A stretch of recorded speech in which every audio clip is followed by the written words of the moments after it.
Mr. Chairman, for holding today's hearing on Veteran Integrated Service Network, or VISN, governance. The organizational structure of the Veterans Health Administration has long been an issue, and I am concerned that the current VISN structure is leading to unclear roles and responsibilities at the highest levels of VA management. We are here today so we can understand how the organization and its leaders, and now lack of leaders, are contributing to the problems in facilities across the country. VA medical centers in Manchester, New Hampshire, Bedford, Massachusetts, Washington, D.C., and Phoenix, Arizona all have one thing in common.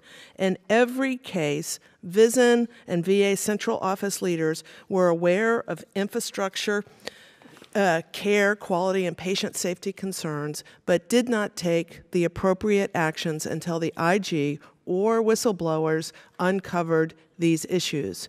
Take the D.C. VA Medical Center as the latest example.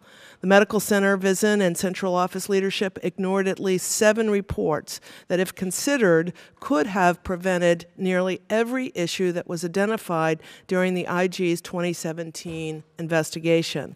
This is very disturbing and unacceptable. Senior leaders must be held accountable for failing to act, and we must take a hard look at the organization from top to bottom to determine what is causing this lack of accountability. Last November, Congresswoman Custer and I requested a GAO review of the role and responsibilities of the VISNs. Chairman Rowe joined in that request because our concern is a bipartisan one. After whistleblower complaints and IG and Office of Special Counsel investigations uncovered significant patient care and infrastructure issues at facilities within VISNs 1, 5, and 22.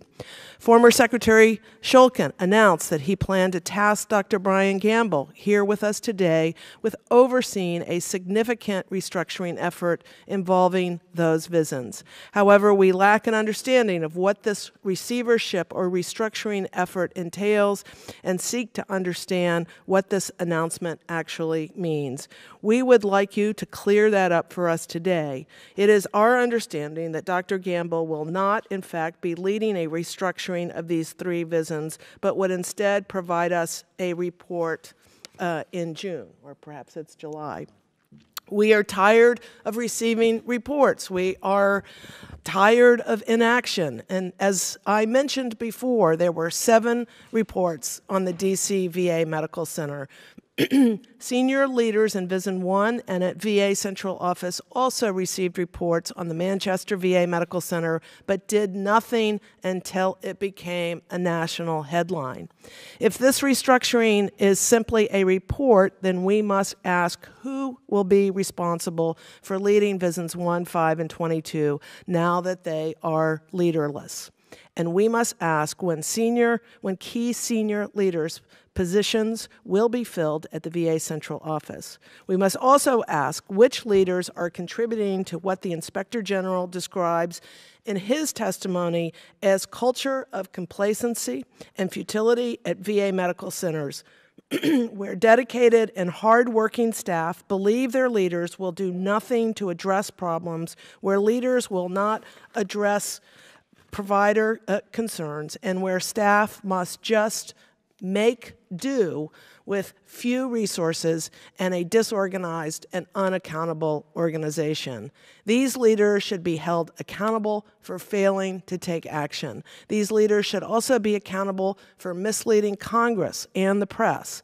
A failure to be forthcoming about patient safety, quality of care, infrastructure, and patient access concerns hurts our ability to conduct oversight, contributes to this sense of futility among providers, and creates anxiety, mistrust, and frustrations for veterans who rely on VA for their health care. I hope today to hear more about what VA is actually doing in response to the top-to-bottom organizational failures that contributed to the most recent events in the Manchester, Bedford, and Washington, D.C. medical facilities. Thank you, Chairman Rowe, and I yield back.